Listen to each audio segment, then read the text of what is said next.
వచ్చే ఎన్నికల్లో జనసేన తెలుగుదేశం పార్టీతో పాటు బీజేపీ కూడా కలిసి ఉమ్మడిగా పోటీ చేస్తే బాగుంటుందని జనసేన పార్టీ ప్రధాన కార్యదర్శి కొణిదెల నాగబాబు అభిప్రాయాన్ని వ్యక్తం చేశారు. తమకు పదవుల పట్ల ఆలోచన లేదని, ఆసక్తి అంతకంటే లేదని స్పష్టం చేశారు. తనతో పాటు తన కుటుంబ సభ్యుల ఓట్లన్నీ హైదరాబాద్ నుండి మంగళగిరికి మార్చుకుంటున్నట్లుగా నాగబాబు తెలియజేశారు. 2 రోజుల పర్యటన నిమిత్తం నెల్లూరుకు విచ్చేసిన జనసేన పార్టీ ప్రధాన కార్యదర్శి కొణిదెల నాగబాబు నియోజకవర్గాల వారీగా నేతలతో సమావేశమైన విషయం తెలిసిందే. ఇక నగరంలోని కస్తూరిదేవి ఆడిటోరియంలో ఈ సమీక్షలు జరిగాయి. శనివారం ఉమ్మడి నెల్లూరు జిల్లాలోని 6 నియోజకవర్గాల నేతలతో సమావేశమైన నాగబాబు ఆదివారం మిగిలిన 4 నియోజకవర్గాల నేతలతో సమీక్ష నిర్వహించి ఎన్నికలపై దిశానిర్దేశం చేశారు. ఇక ఆదివారం సమావేశాల ముగింపు సందర్భంగా నాగబాబు మీడియా సమావేశాన్ని నిర్వహించి మాట్లాడారు. తన తల్లిది నెల్లూరే అని గుర్తు చేస్తూ నెల్లూరులో తనకెంతో అనుబంధం ఉందని చెప్పారు. తన విద్యాభ్యాసం మొత్తం నెల్లూరులోనే జరిగిందని వెల్లడించారు. నెల్లూరుపై పూర్తిగా అవగాహన ఉందన్నారు. తనకు పదవులపై ఆలోచన, ఆసక్తి లేదని, కేవలం కార్యకర్తల్లో స్ఫూర్తి నింపేందుకే పనిచేస్తున్నట్లుగా స్పష్టం చేశారు. వచ్చే ఎన్నికల్లో జనసేన తెలుగుదేశం పార్టీతో పాటు బీజేపీ కూడా కలిసి ఉమ్మడిగా పోటీ చేస్తే బాగుంటుందని నాగబాబు అభిప్రాయాన్ని వ్యక్తం చేశారు. అంటే వైసీపీ లాగా కాంగ్రెస్ నుంచి దిగుమతినటువంటి ఒక మెకానిజం మాకు లేదు. మేము తయారు చేసుకోవాలి. చాలా చిన్న స్థాయి నుంచి చేసుకుంటూ రావాలి. ఈ ఆల్రెడీ అవన్నీ స్టార్ట్ అయినాయి. Booth committee level, booth level management కూడా మా నాయకులందరూ చేస్తున్నారు, జరుగుతున్నాయి.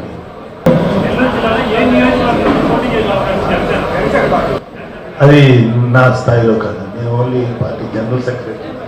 పార్టీని ఎలాగ జనాల్లో ముందుకు తీసుకెళ్ళాలి, మా కార్యకర్తలతో మాట్లాడాలి. ఆ నిర్ణయం అంతా మా ప్రెసిడెంట్ గారు. ఇప్పుడు మేము టీడీపీతో అలయన్స్ అయ్యి కాబట్టి వాళ్ళిద్దరూ పార్టీ అధినేతలిద్దరూ డిసైడ్ చేసిన తర్వాత బయటకు వస్తాను. మా ఊరండి ఇది. నెల్లూరు జిల్లాలో పవన్ కళ్యాణ్ సెయింట్ జోసెఫ్ స్కూలే కదా చదివింది. Saint Joseph school. నేనేమో బీఆర్ కాలేజీ, లా కాలేజీ, సరోదరి ఈ సెంటర్లో తిరిగిన వాళ్ళని. అది సెంటర్ కూడా లేదన్నమాట. అప్పుడంతా ఖాళీ స్థలాలు, ఎకరాలు. ఇప్పుడు ఎట్లయిందో మాకే తెలియదు. మా నెల్లూరు రాకుండా మేము మా నాన్నగారు ఉద్యోగం చేసింది ఇక్కడ, మాకు సొంత ఇల్లు. మాకు ఇది మా అమ్మగారు పుట్టింది. మా అమ్మ నెల్లూరు ఆడపడుచు. మా మదర్. ఈ ఆత్మీయ సమావేశాలు యొక్క ఉద్దేశము ముఖ్య ఉద్దేశం అదే అడిగింది. ముఖ్య ఉద్దేశం ఏంటంటే మా వాళ్ళందరినీ ఒకసారి పలకరించాలి. ఇప్పుడు కొంచెం యాక్చువల్గా కొన్ని కారణాల వల్ల డిలే అయింది. ఈసారి వెళ్ళి మొత్తం అందరినీ కొంచెం ఒక చిన్న ఒక హుషారు చేద్దాం. ప్లస్ మా వాళ్ళందరికీ మేము రాలేదని ఒక చిన్న డిసప్పాయింట్మెంట్ ఉంది. సో అవన్నీ కవర్ చేస్తూ మంచిగా ఎలా ఉండాలి, ఎలా ముందుకెళ్ళాలి, ఎలాగ ఈ రాబోయే ఎలక్షన్స్ ఎదుర్కోవాలి, వీటి మీద మేము డిస్కషన్ చేస్తాం. ఇప్పటికే తెలుగుదేశం పార్టీలో వైసీపీలో చేరున్నారు.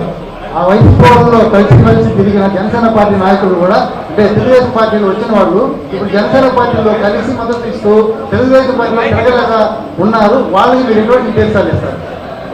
ఇక్కడ క్వశ్చన్ ఏంటంటే, ఇక్కడ ఒకటి అలా వైసీపీ పర్సన్స్ ఎవరన్నా ఉంటే టీడీపీలో వచ్చేదేమో, కానీ అవి ఒక 1 or 2% తప్ప మేజర్గా టీడీపీలో ఉన్న కార్యకర్తలు లేకపోతే ఒకడున్న నాయకులు జనసేనలో ఉన్న ప్లీజ్ సైలెన్స్ ఏమంటారు. టీడీపీలో ఉన్న వాళ్ళు జనసేనలో ఉన్న నాయకులే పోటీ చేస్తారు తప్ప వాళ్ళు ఎవరన్నా వచ్చింటే ఒకటి అదే టీడీపీ వచ్చారు. కాబట్టి ఈ ప్రశ్న మీరు టీడీపీ అడిగితే బాగుంటుంది. సార్, బీజేపీ పట్ల మీ వైఖరి ఎలా ఉండబోతుంది రేపు ఎలక్షన్? Positive, very positive. అంటే ఒక పక్క పొత్తులు ఉంటే అంటున్నారు, మరో పక్క తెలుగుదేశంతో ఉన్నారు. ముగ్గురు కలిసి పొత్తుతో పోటీ చేస్తామంటున్నారు. అంటే మీరు తెలుగుదేశం అంటారా, ఏమైనా బీజేపీ కూడా కలుపుకొని చేయబోతున్నారు? ఖచ్చితంగా ఉండాలని నేను కోరుకున్నాను పర్సనల్గా. అయితే అది ఫైనల్ డెసిషన్ త్వరలో వస్తుంది. అది బీజేపీ కలుస్తుందా, అది ఎలాగనే దాని ప్రణాళిక మా ప్రెసిడెంట్ గారు చెప్తారు. అది ఏంటో